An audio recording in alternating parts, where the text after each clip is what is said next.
on calminama yeeɓiyankoɓe Pindi Média ha tengte yewtere men wiyetende ma commune ko yewtere nde ganduɗa ɗo no ɗum ko miñi men sehil men gorko mo tulde dimat gorko to weldi ɗiggude weeli mulde kare weeli lamade woni Abba Sarr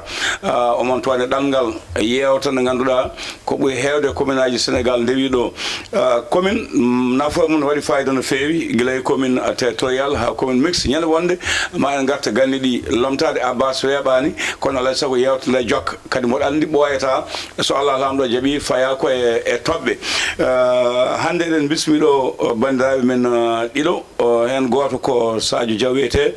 jeeya ko Hondolde kono woni koye commune mo Ndendo e Kaƴel kanko heedi banggam nano banggue ñaamo ko musidɗo men miñi men Djiby Seck jeeyaɗo Polel Diawɓe wone commune mo Hoko Ƴere ma en jewtude mabɓe ɗum ko fate commune aji mabɓe développement ji e wallidiɓe mabɓe guila hanki tawi wona hande ko wona ɗum ko kadi to sakket ma en kal goto e mawnaɓe men en keɗima e yewtere men kalden pamodiren walla paamen pamminen nde ganduɗa en bisma men hanki Mohamed Ndim fanniyanke ko fati dawgol Mouhammad Sow fanniyanke ko fati sariyaji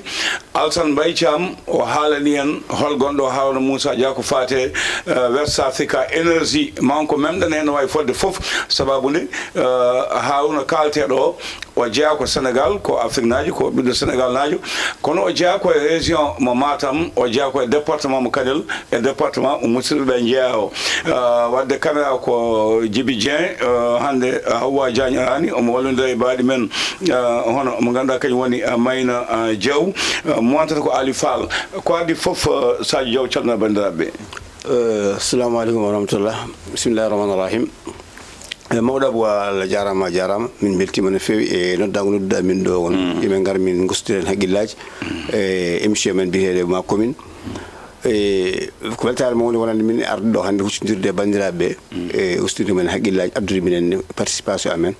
e fadde gandal men e politique e commune aji ɗi ɗumin gondi so Allah jaaɓi inchallah. A jarama Sadio Diaw Djiby Seck bisimilla calmina bandiraɓeɓe. eyyi ko no wini mawɗo Abou Diaw kala fuɗɗode golle yo fuddere bisimillahi rahmani rahim nde Allah hokkata en kay gaynirde alhamdoulillahi rabbil alamin donc min beltanimama min joguiɓe beelamma arde ɗo cindirde bandiraɓe yewtude munen surtout ma e toɓɓe ɗe puɗɗe haalde ɗo ɗe yimɓeɓe ganduɗa ko mabɓe ko mawni e leydi ndi ɗum hamin jogo hen coftal kadi kalteɗo koye moon jeeya to banggue en noon koye commune moon jeeya hayso tawi min wonko gandumi hen no wawi fodde fof hayso hewani saabu 83 ha 84 mbeɗa jeeya e idiɓe jangguinande fedde ɓamtare pour taw jangde jobdi guila e laamu Abdou Diouf nden ministre alphabétisation arani direction de l'alphabétisation tan wonno wiki kolyaɓe nawami guiɗnomi nande inde musidɗo Harouna koye Yalla Yumi Ibrahima An Lewowel nden ko minan tan ko baba kopporeji addi ndema gaynaka ko nande on ɓe artude hen e joni o Sadio an jeeɗa koye commune mo Ndendori commune aji Sénégal ene jogo caɗele to banggue won mbawkaji tellinaɗi nde laamu natti gollorade ɗumen o wiya hankkandi ko commune aji ɗi ko kañen liggoto ko fate jangden ko fate caɗele won toɓɓe no kewi no fewi commune ma Ndendori hol caɗele mo jogui hen e holto tollita banggue ɓamtare faggudu kadi moɗo andi fasfaɗo koye commune ma jeeya. Assalamu aleykum warahmatullah mawɗo Abou Allah jarama commune mo Ndendori ko commune mo jeeyami kadi ko commune kadi mo gollimi déjà par ce que commune so tawi a yeehi ha woni hen conseiller municipal a woni hen président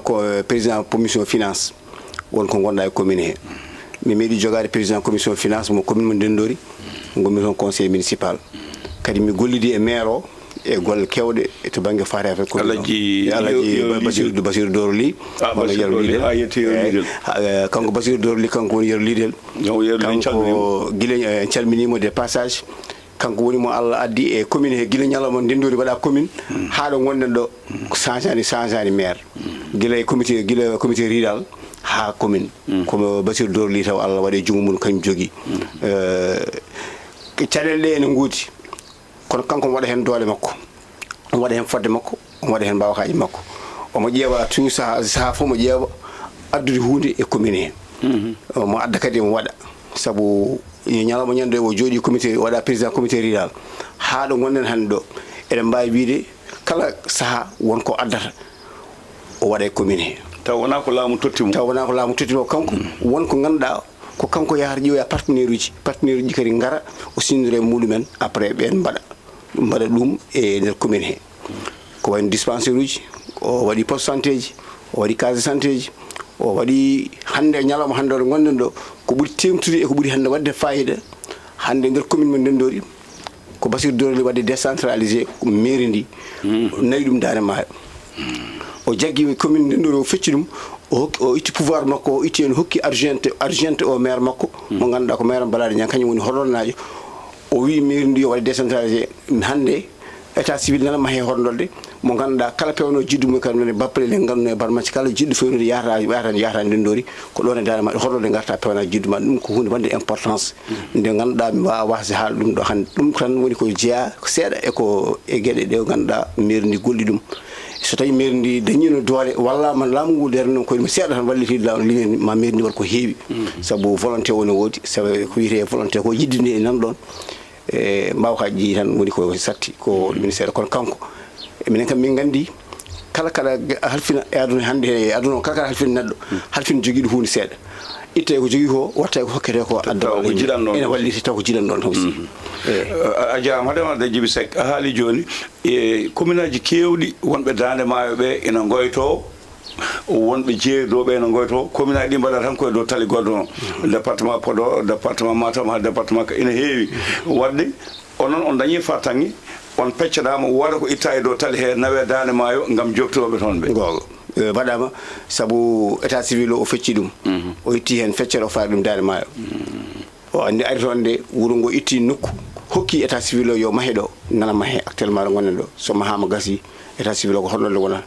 gannu e barmacci oga banggue bappalel oga banggue jeeya koye commune Ndendori haari ga banggue funnague bappalel haari ga banggue hirnague ko gannu ɗeɗon guri fof mbiyama yo gar honɗonde pewno ɗon kala ko cuhli ko fati état civil sohlani yaade jeeri sohlani yaade hay nokku to banggue jogduma e gartama Djiby an jeeɗa ko women wiye Polel Diawɓe gonɗa koye commune mo Hokodia mo addi ɗum miñumen Daouda Dia a heeɗima ko Sadio haali ko ballal neɗɗo jeeyaɗo e leydi jeeyaɗo e nokku maire itta e jawdi mum ina waɗa onon e hol ɓamtade dañi ɗon e hol caɗele jogui ɗon e hakkude mon e maya moon holno wayi eyyi alhamdulillah rabbil alamina minen maire amen ko golluɗo guila nde heɓade mairie ndi guila nde mairie ndi heɓaka guila nde heɓaka yeru jaafoɗa ham seeɗa kono français ne wiya charité bien ordonnée commence par soi-même sonko mbawɗa guitta hollude koye cuuɗi mon taw saɗa moƴƴo yo ido jomum taw yo ido jomum eɗen gandi maire amen e mawlum grand frère mum Harouna Dia ko natif weedu Bossy en ko ɗo ɓe jeeya Harouna no yiiɗi hokkude exemple hokki koye wuuro makko ko wuuro ba makko woni hollum ko nande forage uji ko nande guesse de culture maraîcher rewɓe ɓe naata e guesse ɗe ndema janggo e jamma hunde ñaame hen hunde nawe waɗe commerce woni ko waɗa destiné à la consommation ɗum to ko watte commercialisation on exemple woɗa ko weedi Bossaɓe haɗa mu jayde aɗa andi min komi conseil municipal kono ko Dekkal Ngor ko en 1904 ko CA 2009 Dekkal Ngor guila Dekkal Ngor ko nden gomi conseil municipal gardimi kadi commission sport hande mi noon oɗo joni to jareten ɗo komi conseil départemental kono aɗa andi yettade joni joni heeɓa ɗum ko wadde convaincre population o koma population waɗa convaincre ha ɓe kolli ɗum ha memi yi nden noɓe garne hunde ɓe webti saabu exemple moɓe dokki weeru Bossaɓe o ko on exemple wone commune he foof ko commune Bossaɓe tan walla ko département o fof walla ko commune o foof commune o foof ɓaɗa kaltan commune sen gayni min jaa hay département commune o foof to banggue commune kala to banggal commune alhamdoulillahi rabbil alamina kala wuuro Daouda Dia maire amen e Harouna Dia mbaɗi ɗon pen en kaali joni joni mi haali haala forage uji mi haali haala forage uji waɗi mi weedu Bossaɓe ɗum ko banggal ndiyam Polel Diawɓe heeɓi forage ko 2008 Polel Diawɓe heeɓi forage PASD addani min wuuro ngo fawa 19 millions wonɓe ladde e wonɓe wuro haaruna gooto kadi gooto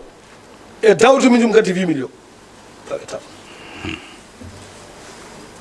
e caggal gurdam fotata ɗum no juuti haa to min jaara ɗo ñannen tan ko pompe cooɗa plus de 3 millions ɗum kadi ko dawde soodi donc ɗum ko wadde contribuer e développement wuro kala wuro ngo mbawɗa yiide nder commune Hokkadiere tomin goni ɗo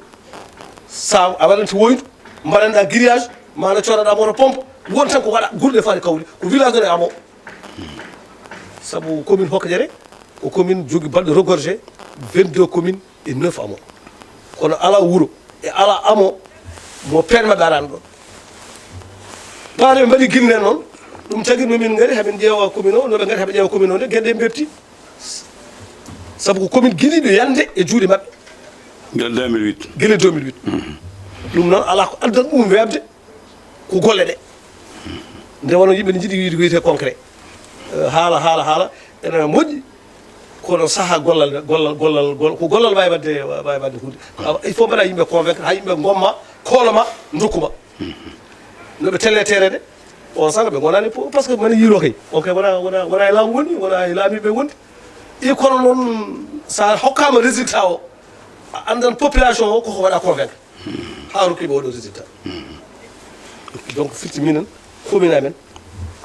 haade ɗum heɓede wonko heewi ko Harouna en e Daouda en ko gaddi ha mbaɗi convaincre yimɓeɓe ɓa noon gonno koye commune kono so jeeri hay département ma ko woni jum ko woni calaga elle de no wayrami ni ko noon tan wayi nder département ji fof haala jom on haala calaga haalani polle wani jela e bagasi Sadio mi arta e maɗa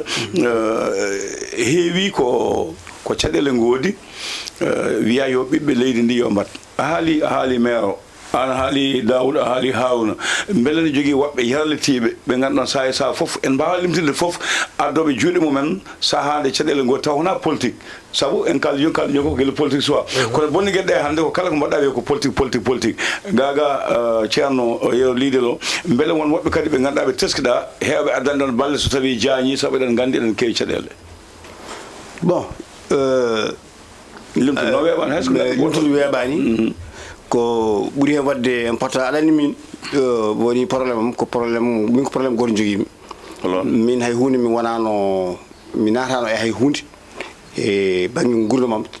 so wona ko politique puɗɗimi nadde e nder gueɗe aduna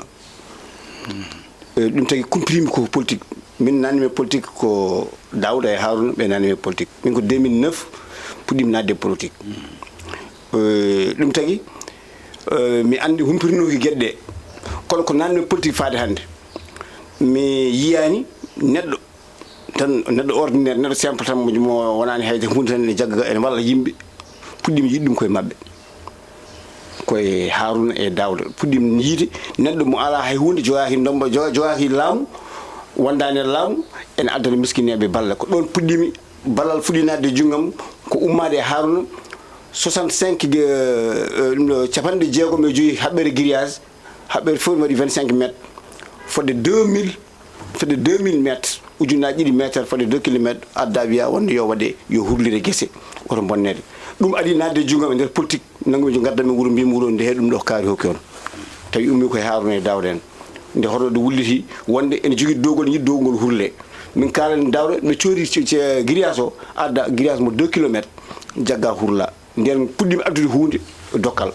mais so tawi to banggue nden Daouda wona maire nden Daouda wona maire Harouna wona hay hunde on kam meeɗa wonde hay hunde Daouda wona maire wona mi haalani haala questeur ko Daouda simple ene ara men ene waɗa min convaincre pour yidde no Djiby Seck wiiri joni ni population ko mbaɗaɗo convaincre haade muɗum jabde ɗum so haalama ne jaaɓo saabu min premier jour am haaldude e Harouna téléphone to banggue politique ko wiidemo wonde min dey mi wona politicien komi neɗɗo komi opération économique min komi neɗɗo développement kaari noon ko miñam ko sehlam wono président Macky Sall ko miñam ko sehlam haɓama toñama mbaɗa yiiɗi noon wallude ɗum ha ƴettiri leydi ndi jimmi yadde hen koye bandiraɓe e sehlaɓe kala noon wuuro ngo mbaɗa yaada e politique o min ballodiran kadi e développement wuuro ngo ɗiɗo gueɗe ɗiɗo addi o kala mo mbaɗa yaada politique e ballodiran e gueɗe développement nokku moɗon ko mbawmi hen komi waɗa holko cohluɗon min kaali gueɗe tati goo min mbimo forage amen nana asa ha heeɓi ndiyam min nokki dañi seddo ala horndolde ɗiɗi emin jogui suka amen ene tooña wonno koye PDS kañum arno ɗo wi min gotan PDS 100% min gooti 100% PDS gagni nangama sokama emin jiiɗi yalta min donki o yaltu Mamoudou Fragnan e tati o tati mi mbiyete o tati ɓiyengel ko emin jogui dogol ngol ko guesa amen jeeri fof ko hen goni so tawi guese ɗe junti ñayede e nder balɗe ɗiɗi balɗe tati kala ɗo jawdi wonno e nder jeeri e walo e mursena fof lumbat gara kuufo ko dogol ngol so udditama naata e balɗe ɗiɗi ɓe ñama ɗum ɓe gayna ɓe koota jawdi amen rey seeɗa e mayde emin jiiɗi hurnude dogol ngol fof ɗum waɗi grillage o woni guetterde ɗe o hokki min kala hen gueɗe o hokki min solution o wi guetterde ɗe fof so ɗe ndendino hol hen guel ngel cuɓi ɗon ɓuuri wonde hoore min mbiya min jiiɗi yarde ndiyam kono min jiiɗi suwo nangaɗo yalta o wi suwo nangaɗo ko politique keede banggue mi heede banggue min mbi hol banggue ketta o wi min mi heede banggue jawdi onon keedone banggue mobilisation mbaɗe mobilisé kono noon son naatino oto mbiya o gondani Abdoulaye Wade mbiya koni yimɓe makko mi waɗa noon bottari mi waɗa noon mi adda noon journaliste en mbaɗon déclaré nane so nam hakkadi ko heddi ko payna avocat ji o nangi o waɗi contacté maître Dior waɗi réunir ko pôle des avocats o waɗi pour neɗɗo goto hornonaji ha Mamoudou Fa Allah waɗi ha laamu ngu heeɓa yalti min keeɓi on kam waɗa o satisfait o wi ko jiriage o noon no kalduno ɗum ko joni so Allah jaaɓi inchallah ɗum ne waɗɗo joni ndiyam ɗam noon ko forage ko affaire laamu ko opposition gonne en cuuɗanade gueɗe mabɓe kono noon gulle luuke min mballon no luukirɗon Allah walli min grillage o ari o nangi avocat min gone sipirde hen ha Allah walli min hande ɗo gonɗen ɗo guettati ɗe fonde ñama forage o dañi ndiyam Mamoudou Fa yalti grillage o dañama a jarama Sadio jibi to banggue jangde to banggue cellal yimɓe famaɓe dole ɓen ke waytade haali joni haala ndiyam poolel nde min jeeyi toon saaha ina jooki noon mettono yaade yiyama pom eko nandi hen hol gueɗe goɗɗe ɗe ganduɗa commune moon maire moon e mawnum e wondiɓe muɗum mbaɗi ha ko neɗɗo no fawa hen ni tawi adde ko ɓamtare duuminde tawi wona politique ɓolo ko yidde taw wona politique ɓolo jiɗɗa wiide ko adi politique o ko adi politique o saabu kala mbaɗɗo ko adi politique so politique ari ne waɗane ma wiya ko waɗannoɗo wonmo ganduɗa jeeyaɗo e nokku ɓi jibinande nokku mboto mum dasa e nokku meeɗa wadde nokku wondaka jangde wondaka heege wondaka hay batte ha sohla ƴamde laamu nde wona yiilade eyyi ko noon tan arande no mbimi ni oɗo Sadio mo kuccinɗo so haali ande kam hankkadi en diwi keeri commune Hokkadiere naɗen koye keeri ko département o par ce que Sadio jeeya ko nder commune Ndenndori kono mum haala balle hawrune mbaɗi wuuro mabɓe kala responsable jooɗinoɗo ɗo no joodirimi ɗo ni ma haal gueɗe tati nayyi joyyi ha jeegom ene waadi e hawrune dawde mbaɗi wuuro mum guellamu e waka saabu min kalɓe ɗo tan ko côté ndiyam mi hokkuma kadi yeru e poolel min meeɗi haalde banggal cangol poolel ngol funnague e hirnague on sang min mbaɗano hen ko koose hamin jiiɗi remde kono min gulliti ko grillage 120 rouleau fof mo 60 000 francs e jamdi mum e bilbi mum e pindi peeji mum fof gadda mbaɗa ɗon temedere nogas rouleau funnague e hirnague hay ñiɓoɓe ɓe ko kanko yoɓi ɗumen par ce que kalten ɗo ko kalten ɗo koye radio koye télé arno fof ne heeɗi kadi arnoɗo fof ne heeɗi kadi polnaɓe kadi ne keeɗi ɗum ko guila ganduɗa hoorema laamu ngo heeɓa bon no poolel wayni ko noon guure commune ɗe foof 22 village kala hen ko ɗum kala hen to ganduɗa ma taw ɗon peene Harouna sa yiɗi noon nangga par ce que e nder commune Hokkadiere mi wino ko 22 village hen 15 ko Dande Maayo hen 15 ko Dande Maayo hen 7 ko Jeeri ɗum rendi woni wadde commune o Dande Maayo ɓuuri hedde Dande Maayo ɓuuri hedde kamɓe ɓuuri hewde guure to banggal guure limore kamɓe ɓuuri banggal superficie no population ɗum kadi aussi Jeeri ndi jogui guure mawɗe saabu ko nande wuuro lamorgo ko Hokkadiere en Boya ɓen Pole Diab ɗum fof hande wona guure tokos donc ɗum ɗon ko wuro e wuro nanga tan ɗon paya gasambiren ballel en ɓenna aɗa yaha hulden e yaha aliya kala hen responsable hande joni ɗo ma haalane holko waɗa wuuri mon guillama heɓa ɗum ko Allah département fof hokkiri ɗum gawden ko ɗum Allah hokkiri hawrunen te ɗum ko kalɗen konko ko yitode mais jogui gueɗe social ko wayno safruji hande heddoro no foli ɓe nawa wona ɗo e leydi heɗe ko ɗo e biyeji coupé jomumen nawe so nawama jaaha tilisi suiɗi gona mbaɗa baɗa sappo suiɗi mbaɗa lewru suiɗi mbaɗa hiɗa suiɗi mbaɗa ɗum sappo jaam an kay ko facture tan minen fof hen min jeeya docteur mbiyeɗa ko cafre no yoɓirte eno facture o yarata ɗum hay goronna te ɗum ko wuuri foof voilà on social hay neɗɗo goto wawa yoɓ ɗum saabu sowde Allah kam so waɗa pittali kono kamɓe kadi aussi mbaɗi hen doole mabɓe saabu haɓe cafra donc firti tan koɓe waɗi yimɓe ɓe convaincre nde wonno no ɓe gummi tan ɓe kolli Fouta ko ni foti darade nde won noon Haruna e Daouda ko yimɓe wawɓe miijade saabu kamɓe ɓe jiiɗi ko ɗuman ko wiyete informel ko woni informel ko ɗum tagui Haruna kanko gueɗe makko stabilité économique Alassane Mbaye Thiam haali hanki ɗo fuɗɗoy stabilité économique woni ko yo économie o wuuro saabu yimɓe fof mbawa wuurde poste uji mais so tawi wonde ɗum waɗama développé kuuraji mbaɗama développé laabi mbaɗama développé ɗeɗo gueɗe fof mbaɗama développé ndema waɗama développé mais o ɗin kuuraji so tawi gaari ma mécanicien ar ma ouvrier ar ma tailleur ar te to ɗum fof en guurata ndema so waɗama développé jaaha e galle ma ndema tant que mbawa remde kadi e jiggore men tawno wawa wuurde hen firti ko ha hande en jaltani ko wiyete e développement ko ha hande gonɗo ko sous développé hawrunen ko iɗi ɗum gari wadde combattre tama Djiby e famno bandiraɓe yeeɓiyankoɓe Ayaw Pili TV yewtere ma commune woni commune am bismi hande ko yimɓe ɗiɗo Sadio Diaw mo commune Dendoy Djiby Seck mo commune Horko Ƴeere Sadio Seck garti ko Djiby haali joni ko coowo ne heewi ɗiɗo dumunaji ko gollal ngal hawnen gone gollade e leydi ndi ko fate ɓamtare courant o ko fate nafoɓe ko nandi hen so tawi wiyama ko neɗɗo jaaɗo e département walla commune moon jeeyama yimɓe jeegomo ɓuuɓe jogade miijo dañɓe jawdi dañi miijo wadde ngal ɗo gollal ngal West Africa Énergie ngam wallide Sénégal to banggue kuɓɓam Alassane Mbaye Thiam haali ustude basal ittude caɗele holno ɗum wayema bon Abou Diop aɗa andi so tawi en garti e banggue Haruna kadi aussi Africa West Africa Énergie won wiyoɓe o fotani yiidude yimɓe laamu nguɗo fotani haaldude mumen koɗo yinoma hen mi sikki mi yeeɓi ñanden vidéo goto nde o Burkina Faso nde mi sikki kan haala woni haala jiɗɗa haalde woni yimɓe haalɓe hen ko heewi kono noon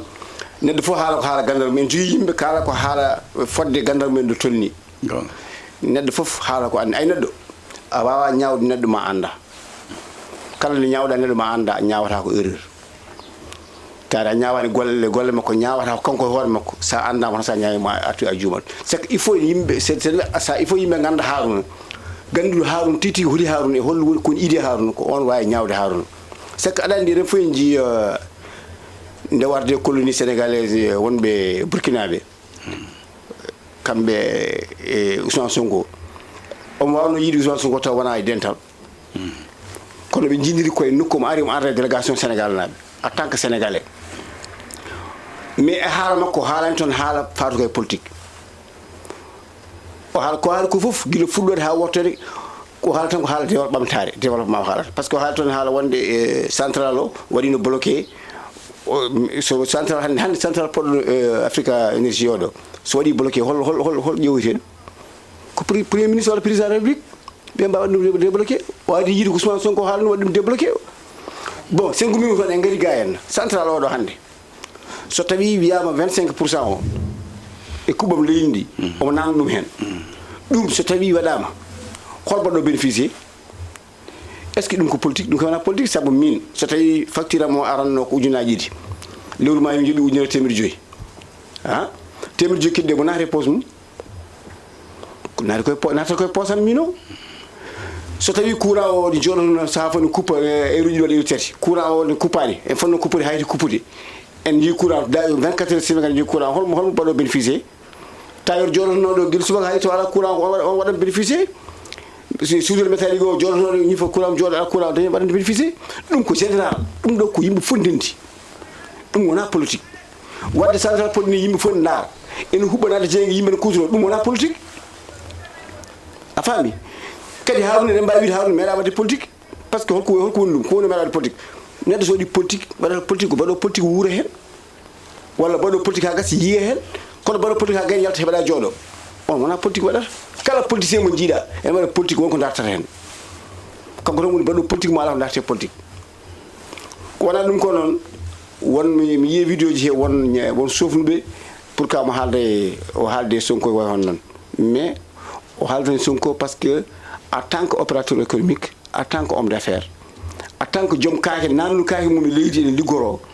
ete kaake ɗe sene liggo ko laamu ngu e hoore mi jimata hen jogui yamirore e haɗore a waɗan feere fof ha ndena kaake ɗe o haaldata makko koye haala kaake o haaldani makko e haala politique min ko ɗum jimi ko Harouna dari ne waɗa défendre haala opérateur économique min jimi donc opérateur économique mais mi jani politicien darina haala a jarama Djiby projet West Africa Energy ɓooyi miijede no wawno yande juuɗe tubakoɓe no wawno yande juuɗe woɗɓe kono arta ko e men enen Sénégal naɓe kadi hayso waɗi juddu jeeri enne ko haala pula ɓuuri hewde hen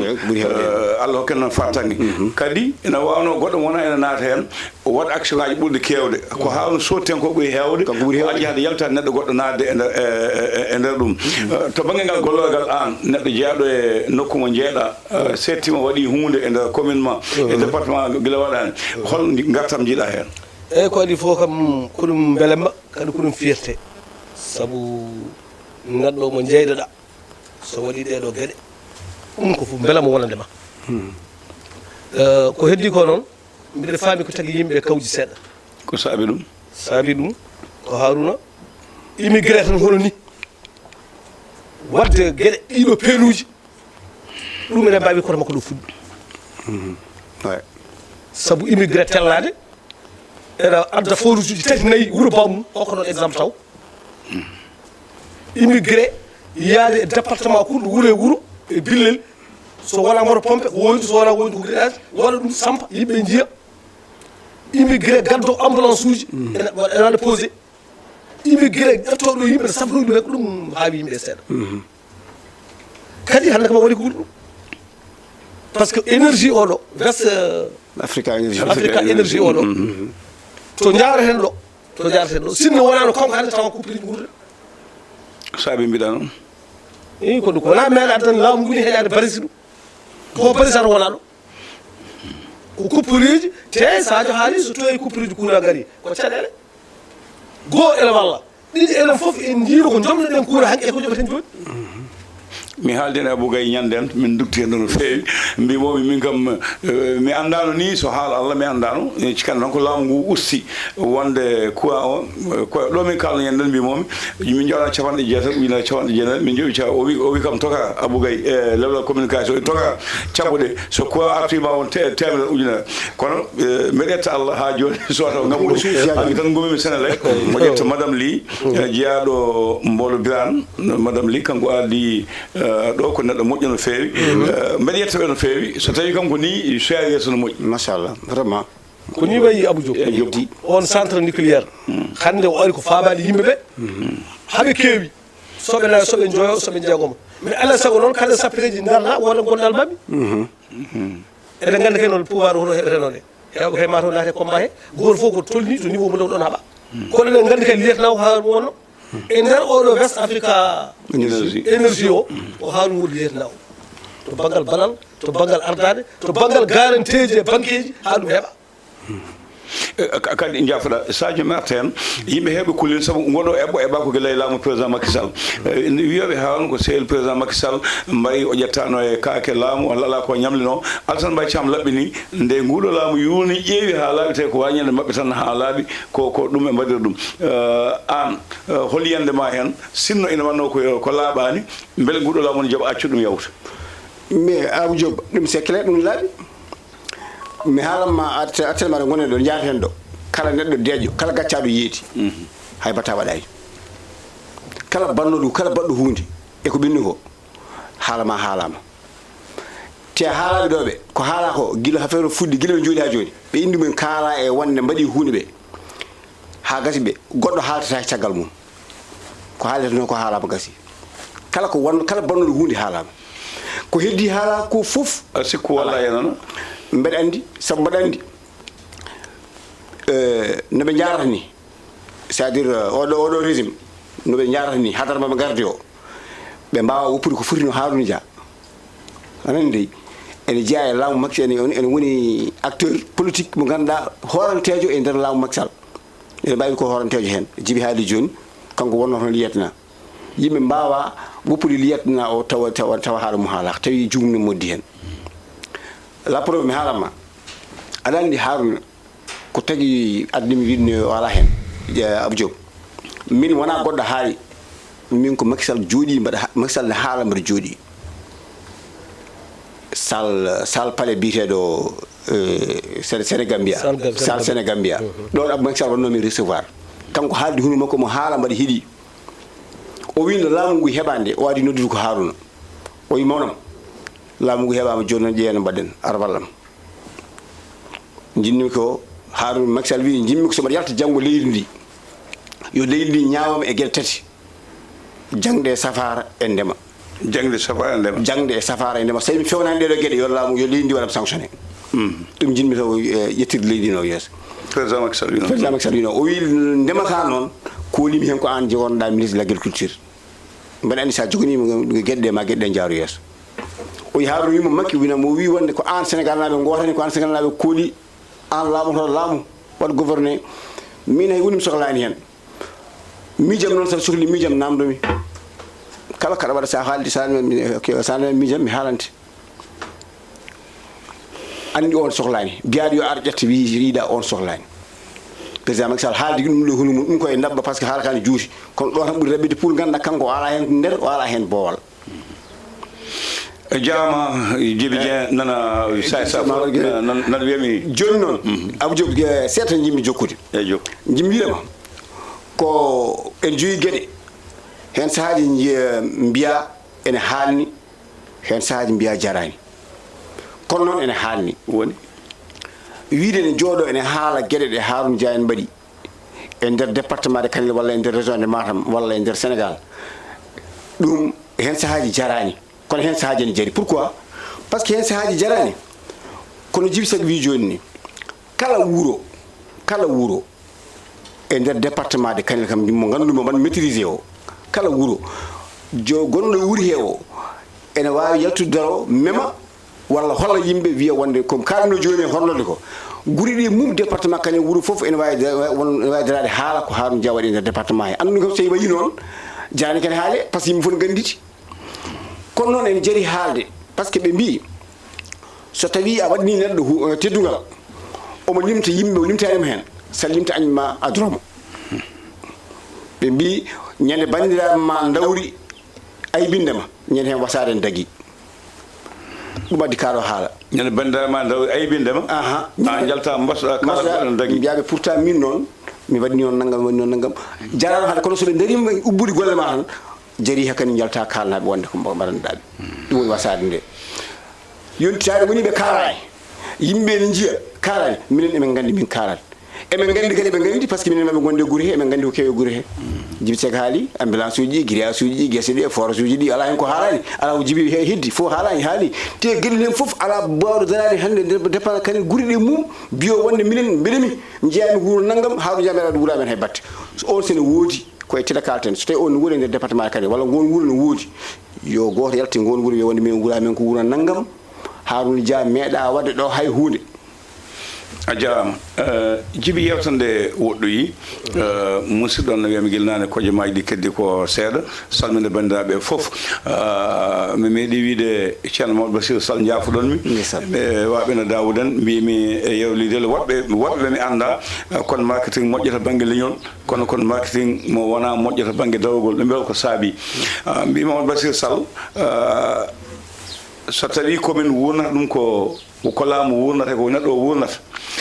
so neɗɗo ari hannde wiyama o ko neɗɗo Mamadou Bassirou koye commune Doɗel Jeya ina yilo ballal ministre o walla mo ara ƴeewde o woƴata ɗum koy o walla ɗum wiye Mamadou Bassirou beele ma heɓ mum hunde wadde mo wawa darade damal ministre ñaago nanno junngo juufumo yaltina mo inde mum haalte walla mbiya min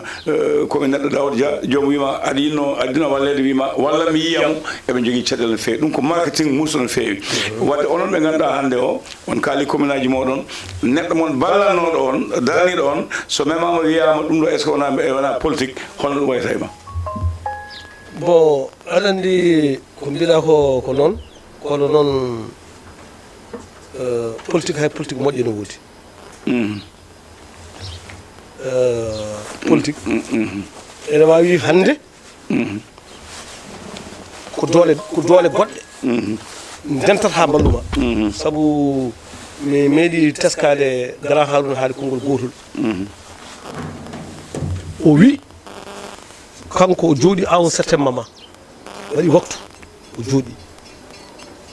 omo andi kay omo foti jeeyede e ɓamtoɓe Sénégal ɓe fota tan wadde couragé les bras foti jeeyede e waɗoɓe développé leydi Sénégal jogui hatta ɗum omo jogui moyi mum kono kanko tan neɗɗo en personne o wawa alay saago doole laamu jante hen doole laamu ɗe ɗon mo wiyamo hooli o para wadde hen kala ko jogui haw heddo ɓolo beela on e wona so on darima noon heeɓi hankkadi doole état leydi golle koyeɗam kiram o natiri neɗɗo baaɗo noon wona garɗo mbaɗaɗo proposé hakke 4 ministére de la souveraineté wi ettikere fof sa ƴefti a waɗi ɗum hoore mi yiiɗa kañum nayi fof sa reddi aɗo kam yiiɗa ndeke en paami o objectif mum tan ko yo développement waɗi c'est tout yo yimɓe guur kanko to banggue makko taw dañi par ce que hannde awa fof ko andare hoore makko wona ñamde wona yarde wona safara wona fof eyyi jiiɓi wona tajjamani sa e ko kalɗa joni ko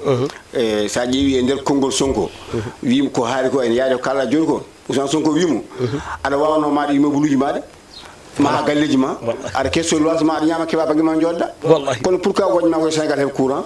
anda ɗum noon ko sellentade ɗum noon ko haala mawka a fami a jarama eyyi 2007 ko mawɗo leydi ko mawɗo leydi Ablaye ƴewimo ɗum wona e mere wona neɗɗo fof kay président yahata ƴeew ɗum ɗum gasi hande o régime gonnoɗo o ko kanko haɓa ha ɗum dari te jiwo ko golla gonga sen kotti sen koore gure men ɗe eɗen gandi kay wonko gollata gonga saabu powuji mbaɗama toon regreguji mbaɗama toon powuji kadi mbaɗama toon poste de santé mbaɗama toon courant waɗama toon collège uji mbaɗama toon ɗum kay eɗen gandi on jaama gasata Sadio Diaw Djiby Seck commune Ndendoy goko mo Hondolle Djiby goko mo Polel commune mo Hoko Ƴeewa mi salmimi juuɗo mi yetti on jetto juuɗe fuɗɗima laaɗo haaɗi yewta men hannde ma commune lomtade Abbas Sall weeɓani jettimo jardimama mo dokkami ko goto mum foof tan minute goto wayno Sadio an uddino mbaynoɗa bandiraɓe yeeɓi hen koɓe Pini TV eyyi ko adi foof eɗen ñaago yaafo e bandiraɓe yeeɓoɓe Pini TV so tawi wonko haala ka woni hen ko rewani lawol ko neɗɗo wayi noon nde tawno ko neɗɗo goto haalata ko yimɓe sappo ketto il faut alay saago waya noon kono noon kala hen ko feewi ko ɗum wonno anni e meɗen kala hen kadi ko rewani lawol wona ɗum woni ko jinɗen mata ko haqqille neɗɗo foti noon yo Allah hokken kadi hawrude émission goɗɗo ma commune goɗɗo so Allah jaaɓi tawa joom yetande arti eɗen jaam jeeɓe on tawa kanko ɗowata konngol ma cekkatol Djiby Seck eyyi ko noon ko ha joni ko salminde bandiraɓe tan e hollude minen somin gummima galleji amen min gari ɗo min Djiby Seck responsable pôle Diawɓe mo commune mo Hokka Ƴere werto ɗo e Sadio Diaw minen fof min gari ko yo moƴƴu min jetti Allah noon kadi min jettinima Allah Anabou Diop saabu golle ɗe mbatta ɗo de ko golle mbaɗɗe fayida ko ɗowanta ɗo koko leñol ngol fof ɗowanɗa donc adde ɗiɗo émission ngaji ene waɗa yimɓe ne keeɗa ene gostodiri e miijoji ɗum kadi vraiment wona hunde toksere donc yalla juutno gurdama e ɗum Allah hokkuma kadi sembe no mbeɗirɗa kono kam min jinno ko moƴƴinde kala ko fewani hen wona e sago jaam e wonno ko fewani fof ko amen ummi kala ko fewen ko Allah on kalima commune mawɗo mon tumama ko kamɗo joni ko mi arten tan ma on jiiɗo mi ayaw ngo 83 fatta fay 84 ko ndennananomi le yomi ɗum mo guyki ko liyaɓe guykinaɓe gandi kala mi foto ngo guila mbaɗa jangguin toon ko ndennanmi baba koppaji no mbiɗani addi guiras uji walli ndemayawɓe walli ɓamtare ñagade Allah yo leguimaji mbattu ummade Fouta walla Jolof gadde ɗo e Dakar ha ko ɗum saabi nde Houleye wimo tan o noddo heɓano wimin gummima emin ƴetti otoji amen en paani to en o wi beele leguimaji mbatti ummade Fouta ene ga en ɗum ko banggue ɓamtare salminde bandiraɓe yettude guyki koliyaɓe naaɓe ko toon jangguintonomi natal ngal nan yalte e nder réseaux sociaux ɗi foof ma on jingal guiɗeɗen pamɗi ko ndennanɗen golle makko kanko e Dawoudou Yalla ɓeydi mbawakaji ɗi yewta men ma commune koɗo haaɗi ha laawol gongol e saaha goɗɗo so jeeɗo ñaawi